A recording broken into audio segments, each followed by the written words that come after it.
ليكن يومك للشعب ودادا ليكن حبك للأرض. السلام عليكم. عقلك waxa uu wax ku arkaa aqoonta ku jirta hadba inta aqoontaasi la egtahay ayaa ay garashadiisuna noqotaa isla jeerkaasna nooca iftiin ee ishu haysato ayaa qayb ka ah saxnaanta arageeda. tusaale ahaan waqtiga caadiga ah ee gaarigu waxa uu ku socdaa oo isha darawalku wax ku aragtaa iftiinka caadiga ah, halka waqtiga ceeriyaanta ama roobku jiro loo baahan yahay iftiinka huruudda ah ee hoose ama loo yaqaano low beam lightska.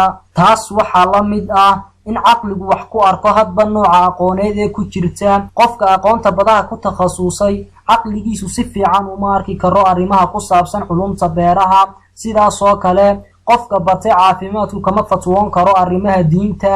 ma idinla tahay ninka muraayadaha madow ee saxaaraha kulul loogu talagalay xidhani inuu ku raaxaysan karo muuqaalka cagaaran ee buuraha waqtiga qaboobaha ee ceeriyaantu saaran tahay?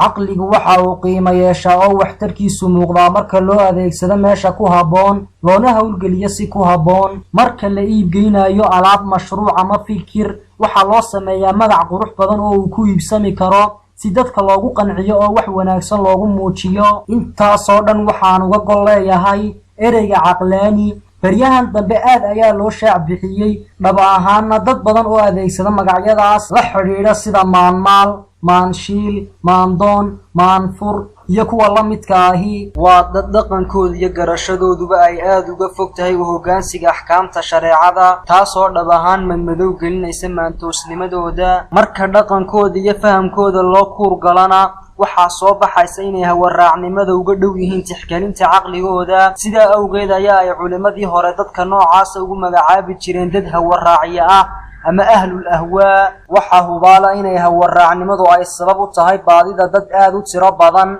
base dhici karta inuu qofku caqli badni awgeed u hallaabo oo xaqa u seego. taalidkeeda alla korreeye waxa uu kuwa hanuunay ku sifeeyey garasho dheeri iyo caqli badni, halka uu alle kuwa habaabay ku aasteeyey caqli xumo iyo hawaraacnimo. sidaa awgeed in dadka noocaasa caqlaaniyiin lagu tilmaamaa waa meelka dhac weyn. iyaga ayaa ay isla weyniyo xaqdiidnimo kusii ridaysaa, dadka kalena baadinimada kuwaas ayaa ay aqoon iyo garasho badni moodayaan. adeegsigii hore ee caqlaaniyadda ku ceebayn ahaan ayaa loo adeegsan jiray, sida kuwa qadarka beeniye qadariyiin loo yidhi, kuwa sunnada nebiga beeniyena qur-aaniyiin loo yidhi. waayo ninka sunnada beeniye dhab ahaan qur-aankana waa uu beeniyey. culimmadu waxa ay yidhaahdaan caqligu waa laba nooc, mid la kasbado iyo mid qofka ku abuuran oo qariisi la yidhaahdo. noocan dambe waxaa looga jeedaa awoodaha caqliga ee garashada, fahmada, falsuubnimada iyo dangarashadu ay ka midka yihiin. caqliga noocan ahi waxa uu gundhig u yahay shareecada iyo kalifaadeeda. qof aan caqligaas lahayna shareecadu waxba ma saarto, waxna kama reebto. waa qof awaamirta sharciga laga kor yeelay ama marfuucul qalam ah. qofkuse hadduu isagu garashadiisa curyaamiyo oo uu fahamkiisa foorariyo kama baaqanaysa in lagula xisaabtamo fahmi xumadiisa ama faham la-aantiisa. alle waxa uu ku leeyahay aayadda 100 ee suuratu yuunas, nafna ma rumayso idam alle la-aantiis, allana waxa uu xumaanta haleeshiiyaa kuwa aan caqliyaysnayn. maadaama oo garowshiya la-aantiisu ay dhashay rumayn la-aanta, waxaa lagu ciqaabaa ciqaabtii lagu ciqaabay kuwii rumayn la-aanta ku dhintay. sidoo kale haddii aad u fiirsato aayadda 125 ee suuratul ancaam waxaad arkaysaa inuu alle leeyahay cidda alle hanuun la doono laabtiisa ayaa islaamka loo qurxiyaa oo loo furfuraa. qofka baadinimo lala damcana laabtiisa waxaa laga yeelaa mid cidhiidhiyoon oo diiqadaysan si qof samada koraya oo kale. sidaas ayaa uu alle xumaanta u haleeshiyaa kuwa aan rumaynin. haddaba labada aayadood soo sheegnay waxa isku xidhayaa waxa weeye xumaanta ka dhalatay caqliyaysi la-aantu waa xumaanta ka dhalatay rumayn la-aanta. kitaabka qur-aanka ay siyaabo kala gedisan ayaa uu caqliga ula hadlay. haddii aynu qodobo ka soo qaadanana qodobka koowaad, caqligu isma buriyo. yuhuudda oo ku dooday in nebi ibraahim uu haystay yuhuudiyada ama tawraad si ay nebi maxamed u beeniyaan oo ibraahim isu xigsiiyaan, iyo nasaarada oo isla doodaas oo kala keentay oo yidhi waxa uu haystay nasaariyada ama injiil, ayaa waxa uu qur-aanku kula doodayaa inuu caqligoodu yahay mid aan shaqaynayn.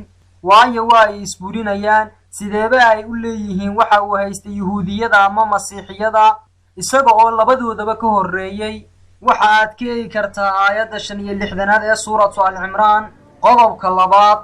fahmad dheeridda iyo maangaabnimada. quraysh ayaa nebi moxamed kula dooday haddii uu nebi yahay bal inuu qur-aanka bedelo oo mid nooc kale ah u keeno si ay u aqoonsadaan awooddiisa oo ay u raacaan.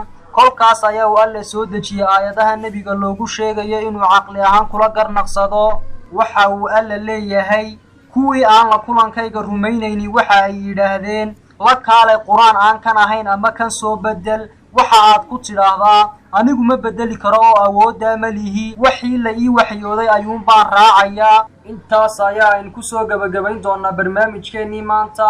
xogahan iyo xogo kale oo ka badanba waxaad ugu laaban doontaa buugga halbeeg ee uu qoray Dr. cabdiqani xuseen maxamed. ليكن يومك للشعب ودادا